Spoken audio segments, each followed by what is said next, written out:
I miss you.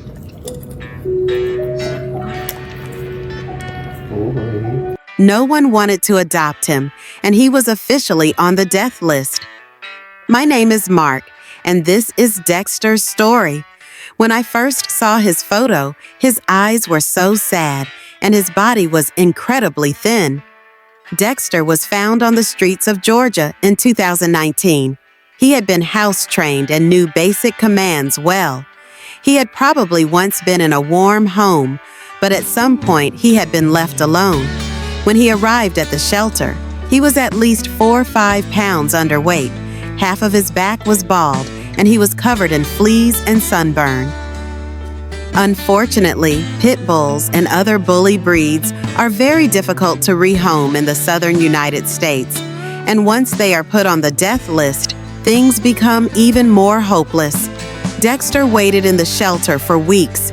Not a single person showed any interest in him, until the rescue group Fly With Me took notice of him.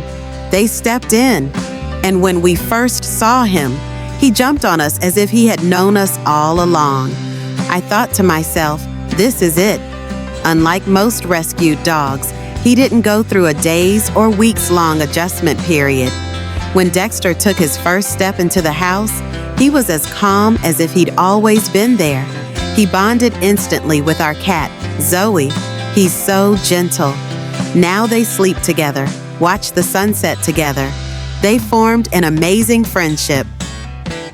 At first, I set some rules for myself. No sleeping on the couch, never sleep in bed. Guess who broke that rule in just 2 days? Yes, me. My fiancé still talks about that day. When he came home, he found me and Dexter sleeping on the couch. Dexter is the most loving dog I know, but unfortunately, we also encountered prejudiced people outside. One day while walking, an old woman passed by us and said, "This creature will tear you apart in your sleep one night."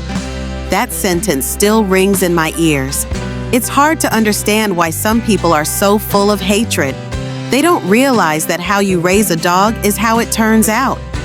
Shortly after adopting Dexter, I was diagnosed with lupus. A blood clot formed in my right leg. We faced everything together.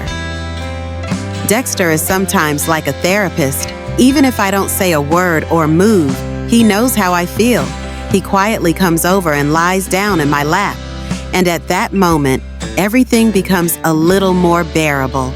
His energy is very good for me. I've become more active. We go to the beach together. He runs around like crazy in the sand, digging as if he has a goal.